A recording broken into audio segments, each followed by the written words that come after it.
राहुल गांधी ने कल बनारस में कहा कि अगर प्रियंका बनारस से चुनाव लड़ती तो पीएम मोदी को हरा देती। बात करने के लिए बीजेपी प्रवक्ता राकेश त्रिपाठी जी मौजूद है। राकेश जी, बहुत स्वागत है आपका। कल राहुल गांधी ने एक बयान दिया है और उन्होंने कहा है प्रियंका गांधी अगर वाराणसी से चुनाव लड़ती तो वो पीएम मोदी को 1-2 लाख वोट से हरा देती। कि हर तरह का झूठ, हर तरह का प्रपंच, हर तरह की अफवाह, हर तरह का लोभ लालच सब कुछ प्रयोग करके देख लिया, फिर भी 100 सीटें नहीं पा सके। लगातार इतनी पराजय होने के बाद भी इतनी आत्ममुग्धता। 99 सीटें जीते हैं, उनको इस बात का एहसास कर लेना चाहिए कि सरकार फिर भी उनकी नहीं बनी है, सरकार मोदी जी की बन गई है। उसके बावजूद इतने बड़े बोल रहे हैं। अरे भी प्रियंका वाड्रा जी उत्तर प्रदेश के चुनाव की प्रभारी रह चुकी हैं, लड़की हूं लड़ सकती हूं का नारा दे चुकी हैं। और परिणाम क्या हुआ था? 2 विधायक जीत के आए थे, वो भी समाजवादी पार्टी के सहयोग से। बिना सपा के सहयोग से 1 सीट जीत नहीं सकते हैं और अपनी बड़ी बड़ी बातें कर रहे हैं। बेहतर है कि चुनाव की तैयारी करें। किसी ने मना तो किया नहीं था कि बनारस से चुनाव लड़ रहे हैं, और बनारस से कोई एरू गैरू नत्थु खैरू चुनाव नहीं लड़ा था। उनकी पार्टी का प्रदेश अध्यक्ष चुनाव लड़ रहा था और पार्टी का प्रदेश अध्यक्ष लड़ने के बाद तीसरी बार फिर आ रहा है। इस सत्य को स्वीकार नहीं करना चाहते हैं। वो मुगालते में जी रहे हैं, आत्ममुग्धता में जी रहे हैं। वो उन्होंने अयोध्या को लेकर भी पार्टी पर तंज कसा है। देखिए, अयोध्या का परिणाम हमारी अपेक्षा के अनुरूप नहीं रहा है। हम अटल बिहारी वाजपेयी जी की उन पंक्तियों को हमेशा याद करते हैं कि भाजपा का कार्यकर्ता या तो जीतता है या सीखता है। इस परिणाम के कई सारे सबक हैं, हम उसको सीखने का काम करेंगे।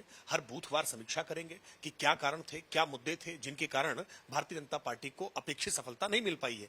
लेकिन इसके आधार पर यह तय करना कि भारतीय जनता पार्टी की नीतियां ठीक नहीं थी, अगर नीतियां ठीक नहीं होती, मोदी जी का प्रभाव नहीं होता, तो उड़ीसा में इतनी लैंडस्लाइड विक्ट्री कैसे होती? आज मध्य प्रदेश की सारी सीटें भाजपा जीती है, आज उत्तराखंड की सारी सीटें भाजपा जीती है, दिल्ली की सारी सीटें भाजपा जीती है, हिमाचल की सारी सीटें भाजपा जीती है। 7 राज्य ऐसे हैं जहां 100% सीटें भारतीय जनता पार्टी ने जीती है और 3 राज्य ऐसे हैं जहां केवल 1 सीट भारतीय जनता पार्टी नहीं जीत पाई है, चाहे वो छत्तीसगढ़ में 11 में से 10 हो या गुजरात में 26 में से 25 हो या जिस तरह का भारतीय जनता पार्टी की परफॉर्मेंस उड़ीसा में 21 में से 20 जीते हैं। तो बीजेपी का प्रभाव देशव्यापी रहा है, इसमें कोई संशय नहीं है। दक्षिण के राज्यों में हमारा मत प्रतिशत बढ़ा है। हाँ, उत्तर प्रदेश में अपेक्षित सफलता नहीं मिली है, इनके कारणों की हम समीक्षा करेंगे। महाराष्ट्र के मुख्यमंत्री एकनाथ शिंदे कह रहे हैं 400 पार का नारा थोड़ा गलत बैठ गया। देखिए, जब भी कोई जीत होती है तो उसके सारे समीकरण, उसकी रणनीति, उसकी नीति, सबकी जीत होती है। और जब कहीं पर अपेक्षित सफलताएं नहीं मिलती हैं तो अपेक्षित सफलताओं के ना मिलने के कई कारण गिने जाते हैं। 2004 में जब भारतीय जनता पार्टी का परिणाम अपेक्षित नहीं हुआ था तो इंडिया साइनिंग, फील गुड जैसे नारों को फेल माना गया था, उनकी विफलता मानी गई थी। लेकिन नरेंद्र मोदी जी का देशव्यापी प्रभाव रहा है, इसको लेकर के कोई संशय नहीं है।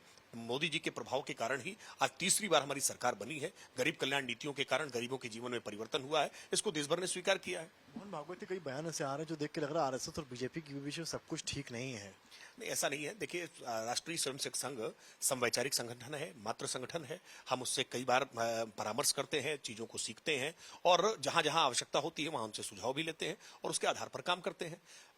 मीडिया इसको आकलन लेकर के करता है कि संघ के भाजपा के संबंध कैसे हैं, लेकिन संघ और भाजपा के संबंध दूध में जैसे मिश्री घुल जाती है वैसे ही है। हम दोनों का एक लक्ष्य है कि समाज कैसे आगे बढ़े, देश कैसे प्रगति करे।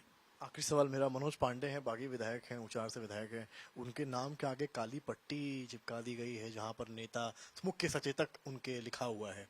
देखिए, विशेष करके ब्राह्मणों को लेकर के समाजवादी पार्टी का रवैया हमेशा से ऐसा रहा है। वो जानबूझ करके अपमानित करने का प्रयास करते रहे हैं।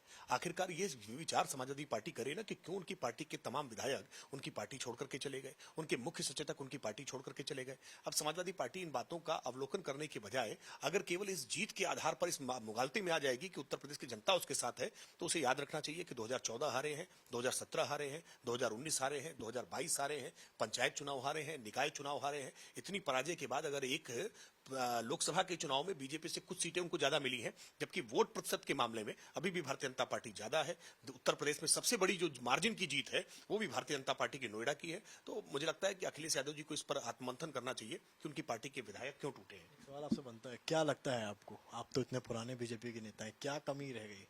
देखिए, किसी भी जय के कई सारे कारण होते हैं और किसी भी पराजय के कई सारे कारण होते हैं। स्थानीय स्तर पर स्थानीय कारण कई जगहों पर महत्वपूर्ण हुए हैं।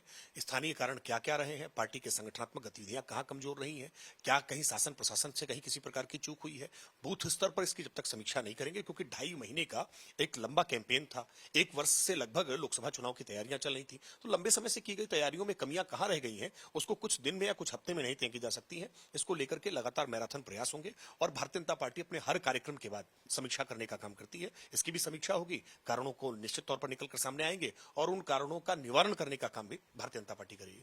ये बात करने के लिए राकेश त्रिपाठी हैं, बीजेपी नेता हैं और साफ कह रहे हैं कहीं गड़बड़ी हुई है तो उस पर काम किया जाएगा। कैमरामैन संदीप के साथ समर्थ श्रीवास्तव, लखनऊ आज तक।